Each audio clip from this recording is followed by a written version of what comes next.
Halo, assalamualaikum warahmatullahi wabarakatuh. Kembali lagi bersama kami Jaya Bersama channel yang membahas seputar usaha toko bangunan, bisnis usaha toko bangunan. Kali ini saya akan membuat video tentang pertanyaan eh, dari teman-teman ya yang bertanya, budget 50 juta apa bisa buka usaha toko bangunan ya. Oke, langsung saja saya jawab. Eh, untuk budget 50 juta itu saya rasa ya, ini sepengalaman saya. Untuk isian barang rak seperti ini ya, barang-barang rak ini saya rasa bisa. Tapi kalau misalnya budget 50 juta itu termasuk juga bangunan, kredit atau iuran angkutan ya, itu saya rasa tidak bisa karena memang alat-alat tukang seperti ini ya, material-material bangunan itu harganya mahal-mahal teman-teman, harganya mahal-mahal. Jadi kalau untuk budget 50 juta dengan eh, bangunan, dengan iuran atau angsuran kendaraan itu saya rasa tidak bisa ya. Kalaupun bisa ya sedikit lah, sedikit sekali barang-barangnya yang bisa disetok. Jadi kalau misalnya 50 juta itu kita sudah memiliki bangunan, sudah memiliki kendaraan ya. Kalau memang mau kendaraan roda 4 ya boleh, atau kendaraan roda 3 atau becak ya. Itu kalau sudah memiliki itu ya saya rasa bisa dengan stok barang rak yang minim ya, minim. Artinya ya paling kita bisa stoknya setengah lusin atau tiga per item ya, misalnya tang 3, obeng 3, misalnya seperti itu teman-teman. Kalau mau banyak, kalau mau banyak jenis itemnya. Tapi kalau misalnya hanya sedikit jenis itemnya ya mungkin bisalah setengah lusin atau satu lusin. Nah seperti itu teman-teman, karena memang harga modalnya mahal teman-teman, mahal. Cat aja kalau di daerah saya ini modalnya 75.000 ya untuk cat seperti ini. Nah jadi kita harus nyetok berapa jenis warna seperti itu kan, belum lagi tangnya yang harganya dia puluhan ribu seperti itu.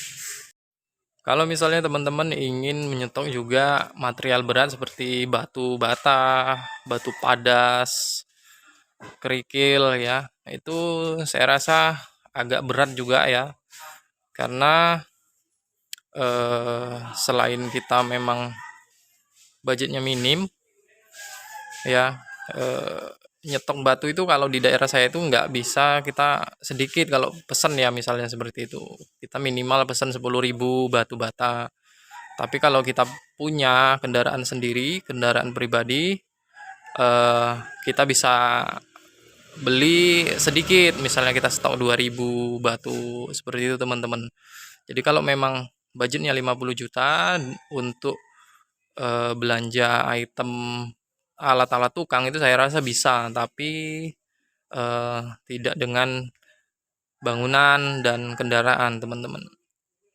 Dan ada juga yang bertanya, kalau misalnya pemula ya baru buka toko bangunan itu ngambil barangnya di mana, di toko bangunan lain atau di gudang ya, atau pabrik ya, mungkin pabrik ya maksudnya. Jadi gini teman-teman, kalau untuk pemula, kalau dengan budget yang seperti pertanyaan pertama tadi ya 50 juta, itu saya rasa belanjanya cukup di toko bangunan lain. Tapi dengan catatan kita harus tanya harganya itu harga untuk jual kembali atau harga eceran seperti itu. Jangan jangan sampai kita dapat harga yang nggak bisa kita jual lagi, artinya dia nggak kasih harga untuk jual kembali seperti itu. Jadi kita harus pastikan kalau memang dia bisa kasih harga jual kembali itu boleh ya teman-teman. Nah, kalau misalnya kita baru buka dengan budget yang memang besar ya, yang memang besar budgetnya di angka 500 juta seperti itu, kita boleh untuk belanja langsung ke gudang atau ke pabriknya atau ke distributor besar. Karena kita pastinya dapat harga yang lebih murah. Harga yang lebih murah, kemudian kita pasti biasanya itu ada promo-promonya, ada hadiah-hadiahnya, itu banyak. Nah, kemudian kalau misalnya kita dengan budget yang besar juga, kita bisa stok barangnya banyak-banyak. Karena biasanya kalau kita belanja langsung ke distributor atau ke pabrik langsung, itu biasanya mereka pengambilan minimal seperti itu. Misalnya minimal 1 kardus ya kan untuk per itemnya. Jadi kalau budgetnya yang minim 50 juta misalnya, seperti pertanyaan pertama, itu saya sarankan untuk belanja di toko lain aja ya. Nggak rugi juga kita belanja di toko lain, karena kenapa? Karena kita bisa sekalian belajar, kita bisa sekalian untuk survei ya. Kalau kita misalnya ini belanja di toko lain yang tidak jauh dari rumah, misalnya eh, tidak jauh dari toko kita ya, tapi dia bisa untuk harga jual kembali misalnya seperti itu, kita bisa survei barang-barang apa aja yang laris ya kan di toko itu. Kemudian barang-barang apa aja yang memang dibutuhkan di area itu. Kemudian kita bisa juga survei atau perbandingan harga jual. Misalnya di daerah itu untuk harga satu buah sekop misalnya itu berapa ya.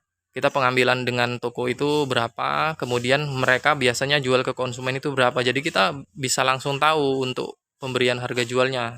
Jadi kita nggak bisa kita bisa langsung kasih harga jual untuk ke konsumen. Tidak perlu kita harus cari-cari lagi informasi ke ke tukang-tukang misalnya seperti itu.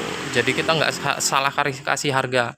Jangan pula nanti kita salah kasih harga kemahalan misalnya seperti itu. Jadi kita bisa perbandingan harga juga teman-teman. Nah, untuk teman-teman yang ingin bertanya seputar usaha toko bangunan, silahkan tinggal ketik di kolom komentar ya. Untuk teman-teman yang sudah support channel kami, terima kasih banyak. Saya akhiri, assalamualaikum warahmatullahi wabarakatuh.